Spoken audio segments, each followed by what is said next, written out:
Tak som spustil moju aplikáciu Python, malú meteostanicu, prechytím si mobil.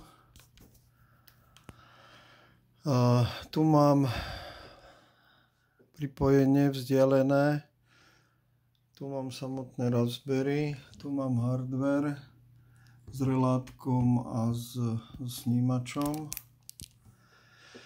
Tu mám moju štruktúru, tu je hlavná aplikácia, teraz som ju spustil cez systém D s nejakým logovaním. Podarilo sa mi tam odstrániť nejaké chyby v cestách. Spúšťam samotnú aplikáciu, mám tam aj spúšťanie cez skript, start a stop, ale tam som mal ešte nejaké chybičky, ešte to nemám odladené. Tu je samotná aplikácia s logovaním, s nastavením hesiel a hashov.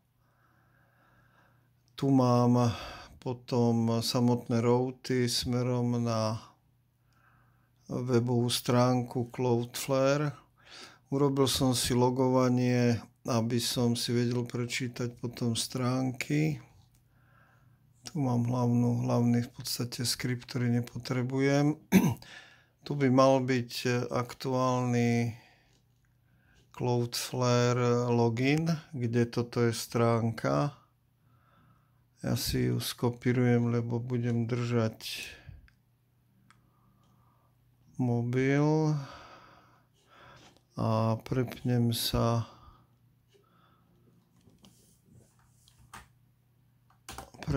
do stránky.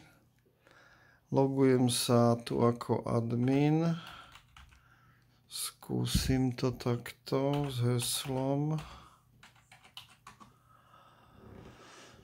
Ukladať nemusím.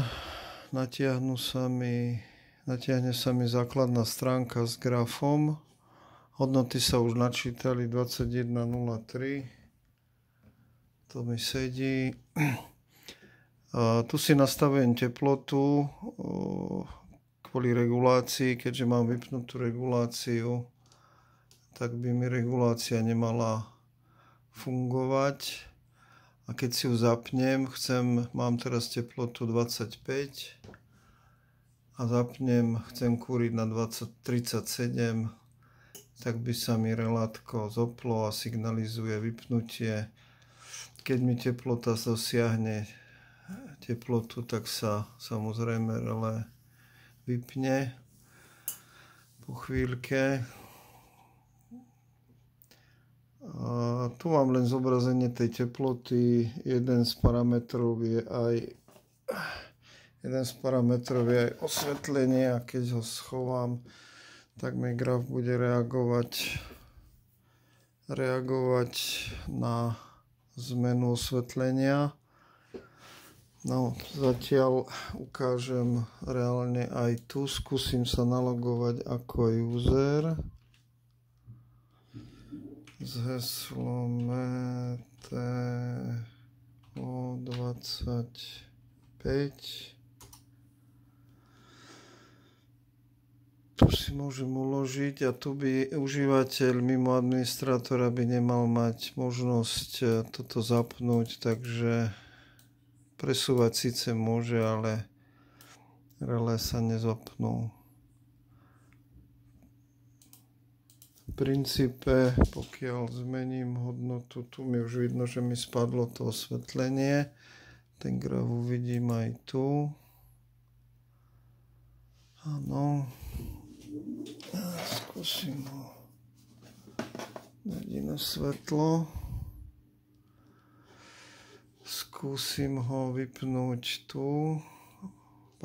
Zapnem reguláciu, zapnem relé. A odsledujeme, či relé sa zaplo. Chvíľku to trvá a signál sa mi preniesol aj tu. No, tu už vidno aj nejaké zmeny osvetlenia.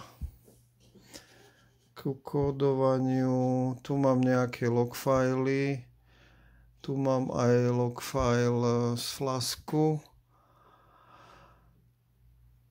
Nemám ešte úplne všetko. Toto sa signalizuje len na začiatku, kedy ešte nebol senzor zapnutý.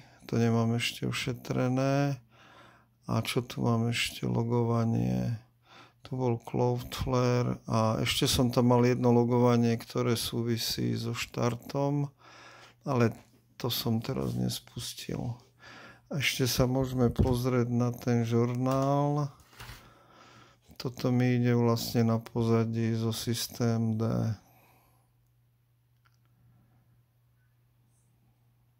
No, takže to žije. Takže zajtra si to nechám bežať a uvidíme, čo uvidíme. Ahoj.